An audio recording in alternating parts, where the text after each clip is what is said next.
En esta mañana quiero invitarlos a que pensemos en todo lo que hemos aprendido acerca de Evangelio.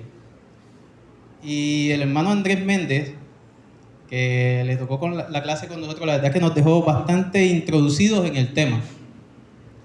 Y podemos pensar que todo está bien, que la iglesia así como va bien, que si nos miramos en un espejo, así arregladitos como estamos, decimos qué bien nos vemos.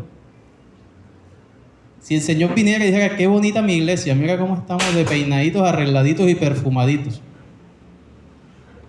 Pero voy a empezar narrándoles una historia, una anécdota de cuando yo estaba más niño, porque todavía sigo siendo muy muchacho. Tenía yo por allá 9 años y vivía en otra ciudad, en Montería. Y para aquella época, la casa donde vivíamos, las calles no eran pavimentadas. Y a mí nunca, desde niño, me ha gustado usar chancletas en la casa. Y aunque mi abuela hubiera luchado con eso toda la vida, la pata en el suelo, que se te va a meter frío, o sea, cualquier cosa que le dicen a los niños, nada más que los niños están allá. Pero a mí nunca me pasó nada por andar con la pata del suelo. Eso sí, uno sí se puede cortar. Y yo iba a la tienda a pata pelada, como dice uno, con los pies descalzos. Y hasta iba más lejos y venía. Y esas calles no estaban ni siquiera pavimentadas. Pero a mí me gustaba y yo la verdad que no sentía ningún problema por eso. Ya al final de ese año, ya iba a tener yo casi 10 años, mi mamá me fue a buscar a Montería y me llevó para Barranquilla, más exactamente Malambo.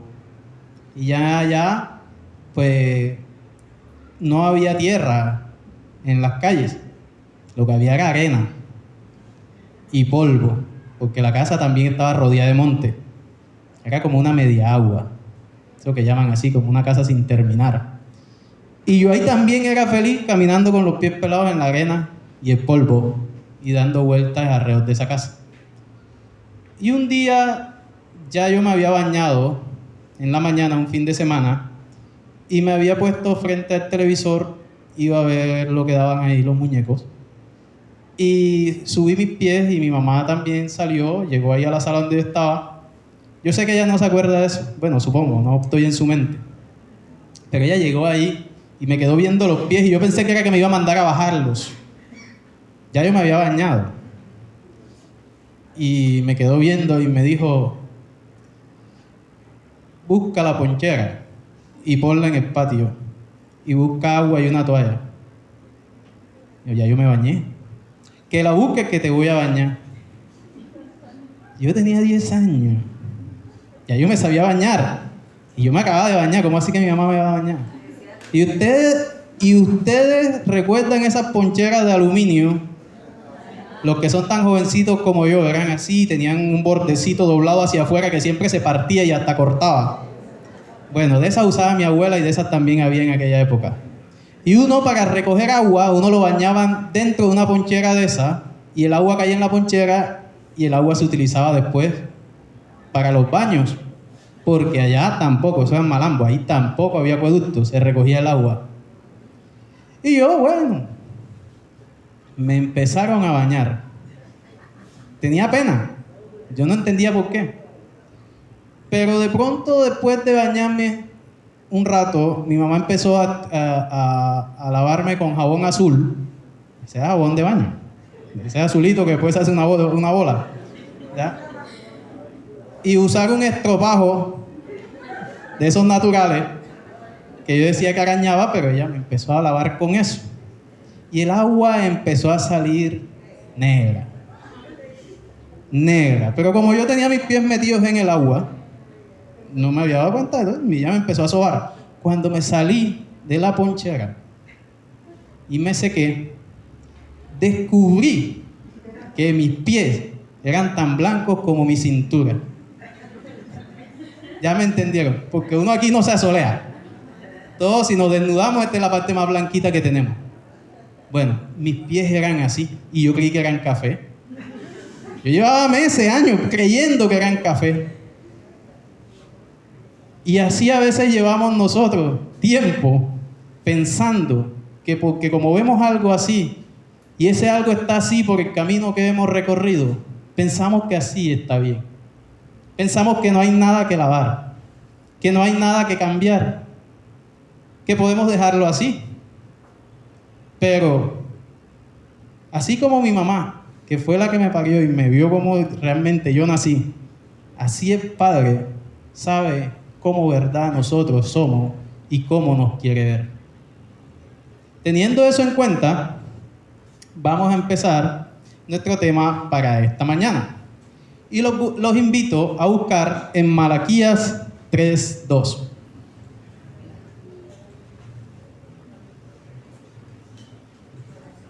Malaquías 3:2. Dice así Malaquías 3:2. ¿Y quién podrá soportar el tiempo de su venida? ¿O quién podrá estar en pie cuando Él se manifieste? ¿De qué está hablando el profeta Malaquías? Malaquías allí está hablándole a la gente que está a falta de temor al Señor, le está hablando del día del juicio, del día postrero, como creían en la antigüedad. Y él les está diciendo que quién podrá soportar el tiempo de su venida. O sea, ¿quién estará listo para ese momento? Los que estamos aquí, podemos decir que estamos listecitos. Como les decía, nos miramos al espejo y decimos, estamos bien. Así estamos listecitos. Pero, ¿sabes? Aquí está hablando del día de juicio. Y de verdad quisiéramos que el Señor apareciera el día de hoy. Y estamos seguros que me voy a ir con Él. Porque estoy y me veo como Dios quiere que esté. Estoy en el punto donde el Señor me quiere encontrar. ¿Acaso siquiera pensamos en el día de juicio? Casi que de pronto ni pensamos en eso. ¿Sabes? Uno piensa en las cosas que le interesan e incluso las que quiere que sucedan. Yo por estos días no hago sino pensar en cuando me levanto y me dicen que Venezuela es libre. ¿Por qué? Porque estoy viendo que algo así está sucediendo por allá, unos movimientos. Y como yo, dentro de mí, no quiero que se vayan a guerra, si no quisieran algo así milimétrico y lograran liberación, todos esperamos esa noticia. Pero ¿sabes cuándo sucede eso? Cuando uno quiere algo. Cuando uno quiere que algo suceda, uno no deja sino de pensar en eso. Ahora, díganme, ¿quién de los que están aquí no deja sino de pensar en el día de juicio? Nadie. ¿Usted en su vida diaria está pensando en el día de juicio? No, ¿verdad? Y si no estamos pensando en eso, tampoco queremos que suceda. Y si sucediera, chévere que sucediera un domingo. Bacano. De mañana. A la mitad de la mañana. Chévere que el día de juicio fuera un domingo en la mañana. Ya saben para qué. Y en plena alabanza. Así sería chévere que viniera el Señor. Diríamos en ese momento, que venga Dios ahora mismo. No es que ahora mismo estoy alabando, me va a encontrar bien. ¿Ya? Así quisiéramos que fuera el día de juicio. Pero dice Malaquías, ¿quién podrá soportar el tiempo de su venida? ¿O quién podrá estar en pie cuando Él se manifieste? Porque Él es como fuego purificador y como jabón de lavadores. Oye, ese jabón azul es buenísimo. Y dice el Señor que Él es mucho mejor que ese jabón. ¿Ya? Y Él verdaderamente ese día va a mostrar cómo es que estamos. Y muchos nos vamos a sorprender. Incluso vamos a poder estar aquí sentados. Supongamos que viene un domingo. El Señor es libre, Él es soberano. Digamos que viene un domingo. ¿Qué suponemos? Que hay 80 personas aquí sentadas ahora mismo y los 80 quedaron las sillas vacías. Amén, ojalá, Dios quiera. Pero es posible que queden un poco de sillas llenas. Quizás la mayoría. Uy, no lo sabemos. Solo Dios lo sabe. Pero son cosas en las que debemos pensar. ¿Y por qué debemos pensar en eso? Hay mucha gente que no conoce el Evangelio. Y por estos días recibí una información que está moviendo toda esta campaña. Y es que en el mundo hay aproximadamente 8.000 millones de personas. Aproximadamente, porque eso fue cuando hicieron ese cálculo. Y los miles que nacen, y los miles que se mueren. Pero hay aproximadamente 8.000 millones de personas. Y de esos 8.000 millones de personas, solo 2.600 millones conocen o han oído hablar de Cristo. O los podemos decir son cristianos. Y hay otros 3.000 millones que no tienen acceso a oír de la palabra de Cristo, que son los que están ubicados en la famosa ventana 1040. Por allá no voy a explicar eso, pero es un área geográfica entre los 10 y los 40 grados, latitud norte. Pero por allá queda China, Afganistán, norte de África, todo. Y por allá reina el Islam, el budismo y el islamismo. Y el que hable de cristianismo, vea, baila. Sin embargo, hay creyentes llamados misioneros que van hasta allá y se arriesgan y enseñan. Pero allá no es tan fácil. Pero saquemos las cuentas. 8.000 millones, 2.600 y 3.000. 2.600 más 3.000, 5.600 menos 8.000, 2.400. Entonces hay 2.400 millones de personas que todavía no se han convertido a Cristo y que no están allá, y que puedo tener a uno de esos 2.400 millones al lado mío, y que seguro me relaciono con él todos los días, y seguro que anda por allí y yo lo conozco y no le he dicho nada. Y por eso es que es necesario que hablemos. Y ahora sí, vamos a buscar Lucas, capítulo 13. Lucas 13, versículos del 6 al 9. ¿Ya lo tienen? Lucas 13, versículos del 6 al 9. Este mensaje lleva por título Poda, cava y riego.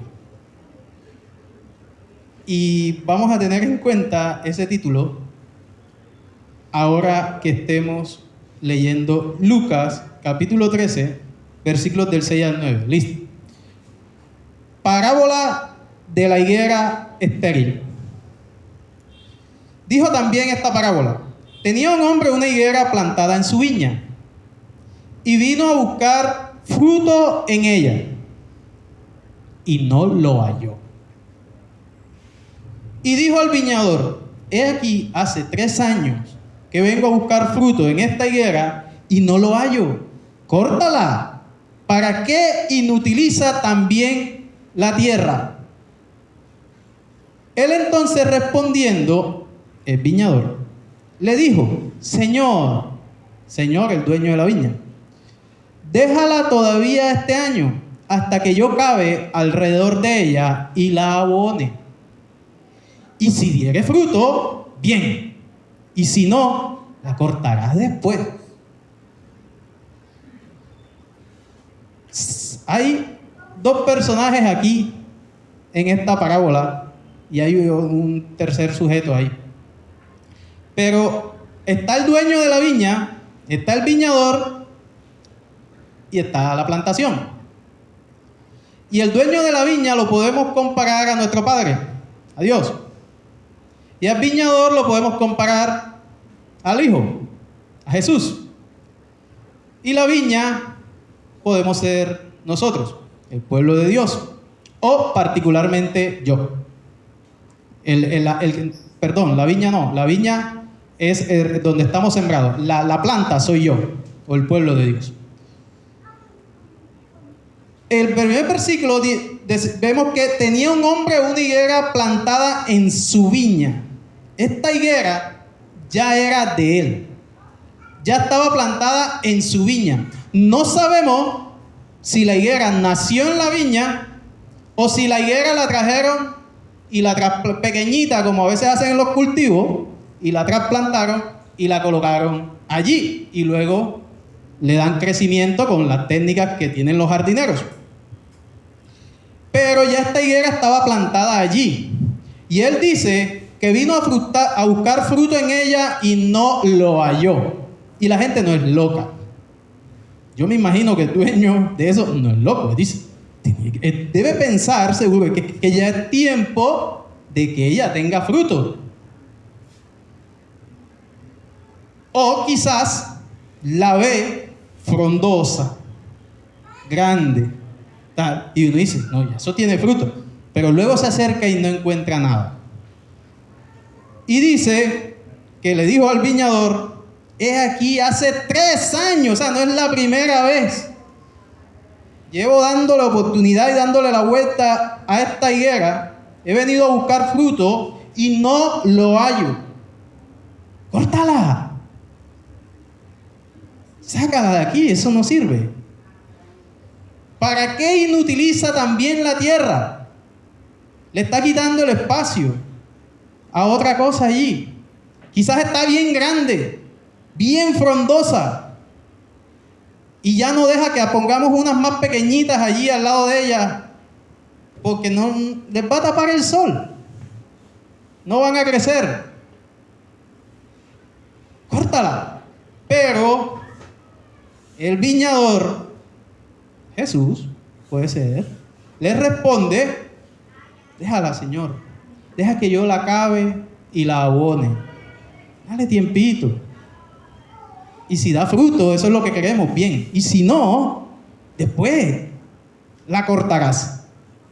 Ahora estamos ilustrados de lo que sucede aquí y de lo que Jesús quiera decir a sus discípulos, y en esta mañana también nos quiere hablar a nosotros. Y entonces, una higuera que está en la viña es como un hombre que está, según en el reino de los cielos, plantado en la congregación de Dios, pero no da ningún fruto. Y Dios no espera mucho fruto de alguien que acaba de conocer al Señor, pero sí espera mucho fruto de alguien que lleva años plantado en el pueblo de Dios. Sí espera fruto. Sobre todo si se ve grande, frondoso, como a veces nos vemos nosotros, elegante, bonito, hablamos bonito. Y parece que estamos cargados de fruto. Parece. Pero cuando nos acercamos y vemos detalladamente, como dice un predicador, un gran predicador que nosotros conocemos, cuando hacemos una mirada introspectiva, no encontramos nada. Lo que pasa es que ninguno de nosotros se pone a buscar en las ramas del otro a ver qué encuentra. Eso solo lo sabe Dios y nosotros. Y dice el Señor que Él no lo quiere ahí así, porque ocupa espacio. Y no es que el Señor sea egoísta, es porque normalmente cuando alguien está así, como dice otro predicador que también conozco, cuando alguien está chuletón, cuando alguien está así, tampoco deja que crezcan los de su alrededor. Entonces el Señor dice, córtala. Córtala. Porque así no nos sirve. Sin embargo, el Señor dice, déjala todavía este año. Y menos mal que el año del Señor es largo, ¿eh? Porque ¿cuántos de nosotros ya deberíamos ser cortados? No, que va, eso no es conmigo. Pero ¿cuántos deberíamos ser cortados? Porque si miramos hacia atrás, ¿cuáles son los frutos que estamos llevando? ¿Cuáles son los frutos que estamos cargando? ¿Y cuáles son los frutos que hemos soltado? Eso es lo que está sucediendo. Pero Jesús dice, Señor, deja que yo cave alrededor de ella y la abone. ¿Y cómo va a cavar? ¿Cómo es esto de cavar? ¿Por qué un jardinero hace eso? Bueno, técnicamente yo no soy campesino, mi papá sí. Pero ellos lo hacen para ablandar la tierra que hay alrededor de la planta. Y después de ablandarla, ahí sucede algo. Es más fácil que entre oxígeno, que entren nutrientes, que entre luz, porque remueven la tierra de alrededor. Y entonces puede que la planta, si aparte de eso la abonan, dé fruto. ¿Y cómo puede Dios, o el mismo Jesús, cavar en nosotros? O si nosotros somos esa planta, yo la verdad que nunca he oído a una planta gritar o quejarse, pero es porque no hablan. Pero si les duele o no, ninguno de nosotros lo sabe. Pero cuando a la planta le remueven la tierra alrededor, sufre, porque pueden tocar nervios de sus raíces. Y si esta planta hablara, seguro gritara, seguro lloraría, pero es por su bien.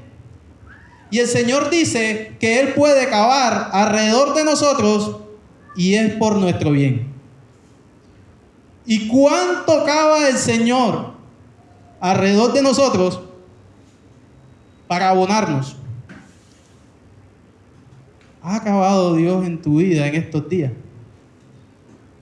Te pones a pensar, porque yo me pongo a pensar también en eso, cuánto el Señor ha acabado alrededor mío, solo para remover lo duro que está ya esa tierra que nos rodea.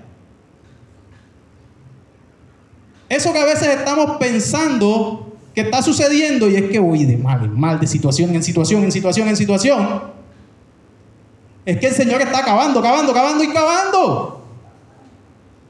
para abonarnos. Y es necesario, porque Él quiere que llevemos fruto. Y decimos, ¿por qué me pasó esto? ¿Y por qué lo otro? ¿Y por qué ahora mi hijo se enferma? ¿Y ahora por qué me despidieron? ¿Y ahora por qué me pasó aquello? ¿Y ahora que tengo problema y este problema aquí? ¿Y se me dañó esto? ¿Y ahora la situación económica? ¿Y ahora me pasa esto? ¿Ahora me van a despojar de aquello? Y podemos llegar hasta aquí y no nos damos cuenta que el Señor está acabando alrededor de nosotros. Y somos nosotros los que tenemos que decirle un día, Señor, basta. Abóname. Y empieza a regarme. Ya sentí, ya sé lo que tengo que hacer. Pero el Señor no va a dejar de cavar, porque Él nos ama. Él tiene el propósito de que esa higuera dé fruto. Ese es el propósito de Dios. Y tengo una hermana que dice que cuando algo te pasa seguido y seguido y seguido y siempre lo mismo, ella dice, ¿te pasó otra vez? Y otra vez, y otra vez. Te dice, búscale lo espiritual. Búscale lo espiritual. Y nosotros debemos hacer eso. Debemos ponernos a pensar si esas cosas que estamos viviendo, que nos están sucediendo a nuestro alrededor y que nos lastiman a nosotros y que nos duelen a nosotros y que nos llegan a nosotros, es porque el Señor está acabando a nuestro alrededor. Está buscando nuestro crecimiento. Y si la iglesia hiciera su trabajo, y si la iglesia llevara el fruto como el Señor quiere vernos, y si la iglesia estuviera como Él quiere que estemos, no faltaría tanta gente por conocer al Señor. Pero sí que hace falta. Y entonces podemos llegar a hacernos una pregunta. ¿Por qué no crecemos? ¿Por qué no llevo fruto? ¿Por qué? Oye, si debe ser fácil. si las instrucciones están dadas. Y la iglesia lo que necesita es coherencia. Porque si yo tuviera coherencia, porque yo no soy loco realmente, decir que estamos locos es una expresión de que no nos importa lo que los otros piensen para llevar el cristianismo. Pero realmente locos no estamos.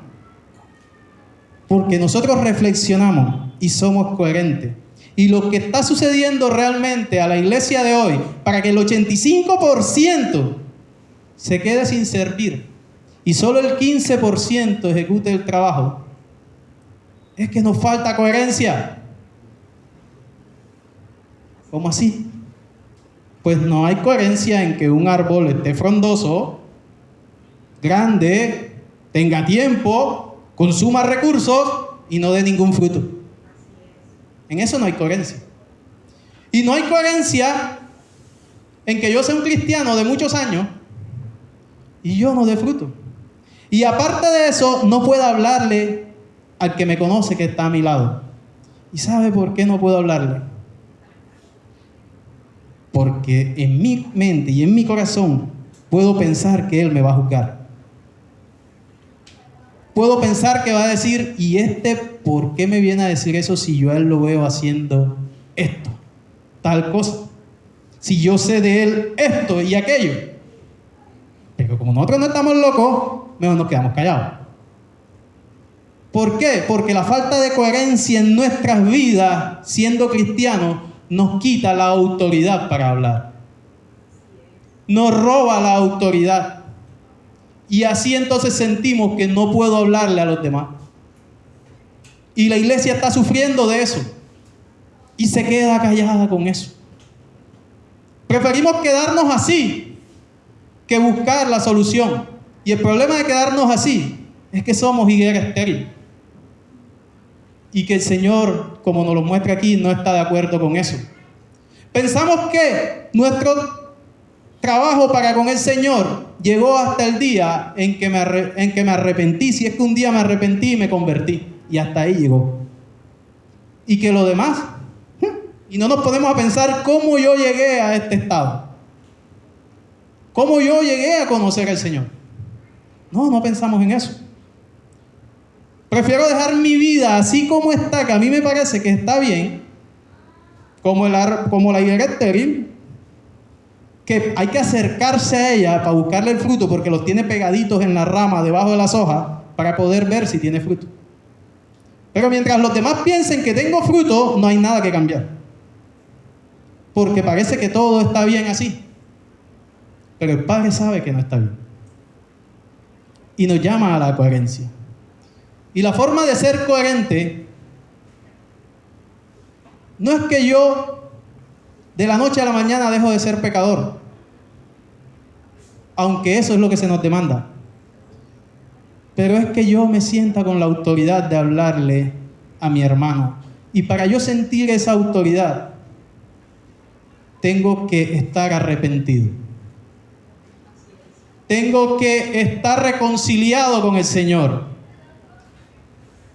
No es lo que me avergüence, no es lo que deba pensar mi hermano de mí por lo que hice ayer.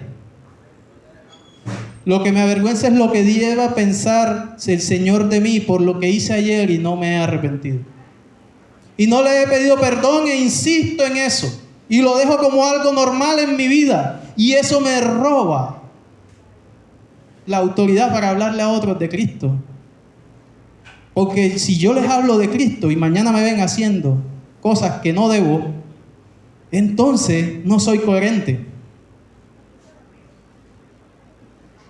Y el Señor, una vez más, nos está dando el tiempo para que lo seamos. Y somos nosotros los que buscamos que el Señor cabe mucho, mucho más profundo en nuestras vidas hasta que logremos convertirnos como Él quiere. Hasta que logremos dar el fruto que Él quiere. ¿Hasta cuándo? ¿Hasta dónde debe cavar? Porque puede que empiece con una pala chiquita, de esas de manito que usan los jardineros. Pero si tiene que usar un barretón de albañil, lo va a utilizar para llegar profundo. porque Él nos quiere en su obra. Lo que pasa es que cuando estamos afuera, queremos que se piense que somos, pero no somos. Queremos que los demás piensen que así está bien. Y lo que nos obliga a cambiar es que empecemos a hablarles a otros de Cristo, porque ellos luego van a estar alrededor mío viéndome. Y si yo hago eso, me veo obligado a dar fruto para el Señor en mi vida y en las de los demás.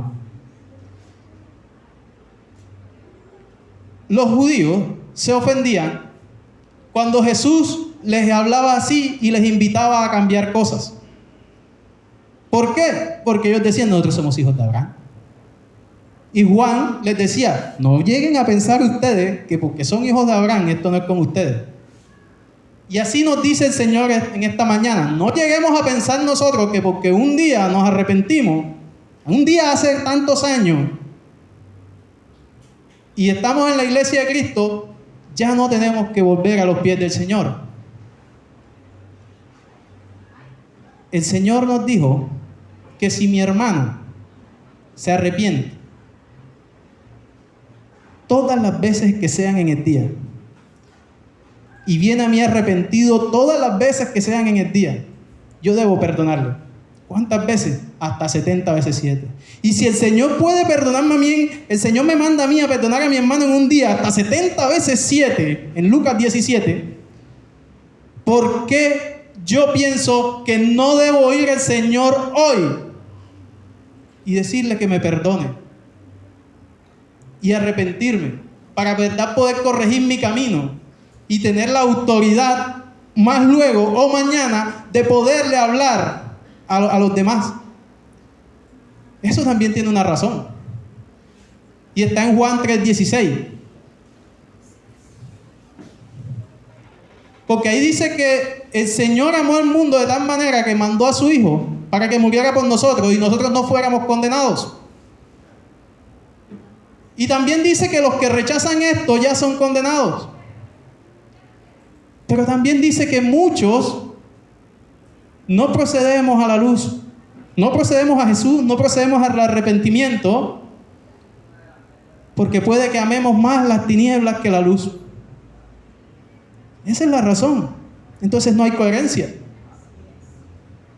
Y los que ya estamos, dice que puede que sí vengamos a la luz, puede que sí procedamos nuevamente al arrepentimiento para que se muestre que la luz del Señor está en nosotros. Allí termina el pasaje. Y eso es lo que debemos hacer. Porque es que puede que ya estemos así tan duros, la tierra está tan dura alrededor de nosotros por tantos años, que ya no nos entra un mensaje. Ya no nos entra una palabra que se predica. Ya no nos entra una alabanza. Ya no entra. No queda otra solución de parte de Dios que remover lo que tenemos alrededor. No queda de otra. Porque estamos duros y estériles. Y el Señor quiere removernos. Y el Señor quiere que aunque llevemos ahí, demos fruto. Y si tú quieres, y si yo quiero dar fruto, debo proceder a los pies de Jesús. Sin importar si ya estoy en su viña. Y si estoy afuera, más rápido debo proceder. Porque las herramientas de Jesús en esta parábola, ¿cuáles son? Puede ser una pala, puede ser un barretón, puede ser una tijera para podar, puede ser un machete. Y estamos dentro de la viña. Ahora las herramientas esas mismas para los que no están en la viña. Y esas herramientas, ¿quién las tiene en la mano? El dueño del mundo. Y él también sabe podar. Y también sabe abonar afuera para que los de afuera lleven fruto de maldad.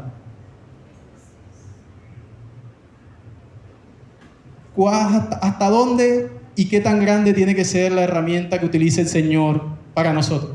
¿Hasta dónde tiene que podar y cavar? ¿Hasta dónde? Dijo el Señor Jesús a los judíos que en el día postrero los de Nínive se iban a levantar en el juicio. Iban a señalar a los judíos que estaban ahí, que estaban escuchando, pero que no estaban creyendo. Y que aunque creían en Dios, no se arrepentían. Aunque hacían parte de la viña del Señor, no daban fruto y tampoco procedían a decirle: Señor, yo me comprometo. ¿Y sabes qué dice? Que ellos se levantarán y juzgarán, porque ellos creyeron a Jonás, profeta de Dios, y todavía no estaba Jesús. Y también dice que la reina del sur, en el día de juicio, también se levantará, porque ella escuchó la sabiduría de Salomón y también le creyó. Y he aquí, les dijo Jesús a ellos: hay más ahora aquí que Jonás, y hay más que Salomón. Y he aquí, también hay más que Jonás y hay más que Salomón. Y no me refiero a este su servidor, me refiero a que es el mismo Jesús que nos habla con su palabra, con su espíritu, y nosotros solo tenemos que proceder a arrepentirnos y a comprometernos con Él.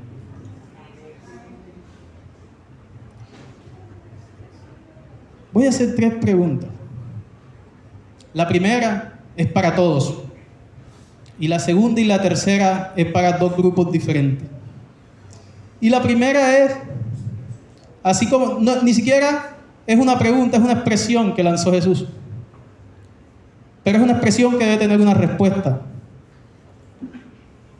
Cuando le llevaron a la mujer pecadora a sus pies y la querían apedrear, ¿qué dijo él? El que esté libre de pecado, que tire su primera piedra. Y si a nosotros ahora nos dijeran así, y si yo dijera esa expresión aquí ahora mismo: el que esté libre de pecado, tire la primera piedra, yo quisiera esperar un poco de piedras venir hacia mí. Sin embargo, puede que alguien lo esté, pero aquí no hay piedras, y me digan: te zapas porque no hay un peñón.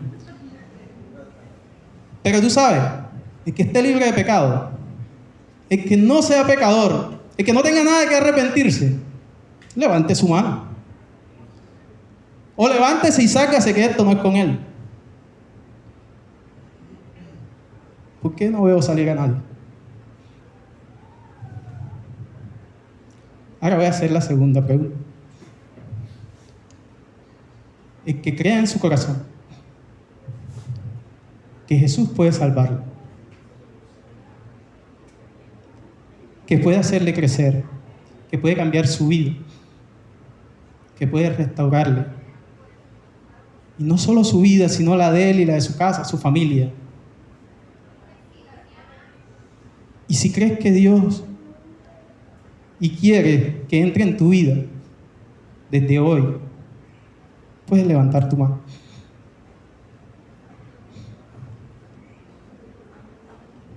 Dios te bendiga. Y aquellos, y esta es la tercera, aquellos que ya han escuchado, que ya han creído, que ya han servido en algún tiempo, pero que sabemos que hay cosas que aún el Señor debe quitar y cambiar. También podemos decirle en esta mañana: Señor, pódalo de mí, porque Él cava, Él abona, pero también poda. Y hay cosas que Dios puede podar de nuestra vida porque sabe que nos alejan de Dios, nos alejan de Él. Él mismo nos dijo a nosotros: si sabes que tu mano te es ocasión de él, córtala. Tu ojo te es ocasión de él, sácalo de ti. Dios sabe qué cosas nos tiene que quitar, y aún a veces nos las quita y nosotros no procedemos al arrepentimiento. Aún todavía queremos que cabe y cabe hondo, y nos duele, y no decimos: Señor, ya basta, para, riégame. Pues si tú quieres que el Señor te riegue con su Espíritu hoy,